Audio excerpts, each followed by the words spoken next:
We experienced high winds, flooding, and even a tornado warning.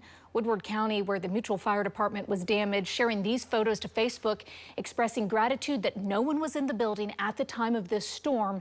The department is currently planning out its rebuild. Man, those winds were really kicking this morning. Yeah, they had a tornado warning. Right now, it looks like it was not a tornado. It was just straight line damaging winds that exceeded possibly over 90 miles an hour up there across west of the Woodward near Tangier. And our storm trackers started this morning at 3 o'clock in the morning. Hannah and Lacey were doing cut-ins, and then they went wall to wall as that big line of thunderstorms moved across the area. Let's look at some of the video from Jeremy Carter as he was up towards the Woodward area. Look at those stacked plates as that big old line of thunderstorm that was producing baseball to nearly softball sized hail as it was coming out of Kansas. And then it became more of a wind threat. And you can see that ominous gust front here and vivid lightning and blinding rains with high winds. That was the theme as it moved out of the northwest Oklahoma into southeast, and a little bit of hail. But this is what everybody's commute was here this morning, with just that blinding rain.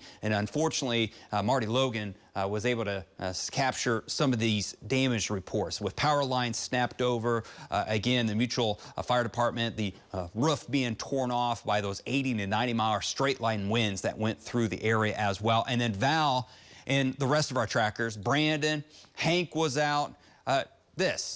Kingfisher. Heavy rains. We're already saturated. Again, the previous night we had 2 to 3 inches in some locations fall. So now our ground's gone from drought conditions to saturated because it's just too much rain in a short period of time. Don't be these people, okay? Just turn around. You don't know how heavy or how deep this water is or how fast it is flowing. And that'll be the case possibly tonight and tomorrow morning as well. All right, let's go to Links 1 here, and we'll talk about those high winds. This is south of Moreland, and there's a tree back there. You can see it is just blowing from right to left with a heavy rain. Blinding rains in Duncan. Look at that. That's just heavy rains, okay? Monsoon type of weather, and we all know any hint of a wind, if it's not tied down, the trampoline goes flying. So make sure you have those tied down, because we could see some more high winds just like this in some areas here later on tonight. Okay, still some power outages northwest and a couple isolated areas here across the metro, but overall, power crews are doing an excellent job, and we're slowly starting to see that number wind down. 12-hour rain totals, that another complex came in across the area, 1 to 2 inches widespread across a good portion to a ½ an inch, and it's still raining here. There's our big complex of showers and thunderstorms, some isolated showers. These should wind down over the next 1 to 2 hours, okay? There's that complex starting to wind down, but these bands of some showers, instability, but the overall environment is starting to become a little bit less conducive for showers to develop and a rumble of thunder. So nothing strong or severe out of these. These are just some heavy downpours, maybe a clap of thunder. That's about it. Same thing here from Anoka, Fairview, O'Keene down towards Kingfisher, as these will eventually start to wind down over the next 2 or 3 hours. So I think by mid to late afternoon, most of the rain will be out of here.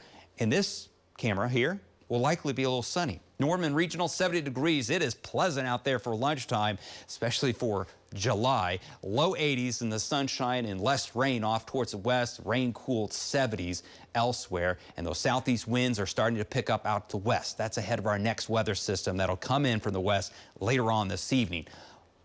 We will struggle to hit the upper 80s. If we see enough sunshine by late afternoon, we'll quickly warm up. But again, temperatures held into the middle 80s east, low 90s west. There's that clearing line, more sunshine. There's our next weather system. A lot of instability and heating taking place across the Texas and Oklahoma panhandle. We have that jet stream energy and another system that'll come in that'll produce another round of showers and thunderstorms for us late this evening into the overnight. Here this afternoon, quiet. If you have plans to get out and about even early this evening, no weather complications, okay?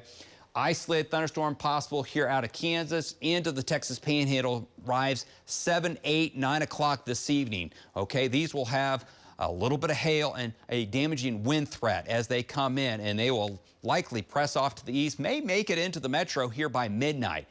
Some of the data says it's a little bit later, but nonetheless, another weather system that'll bring us some clusters of showers and thunderstorms for the overnight.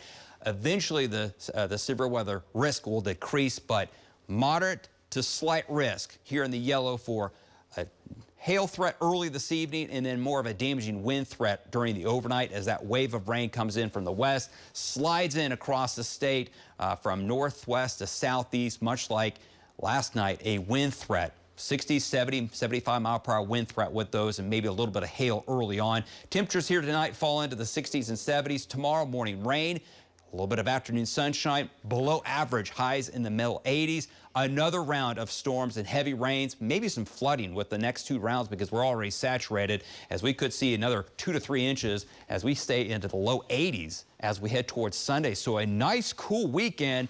Morning rains, a little bit drier during the afternoon, and then we see the heat and humidity, more typical July weather later next week. Embrace the 80s while we can. It's a little active in the weather department.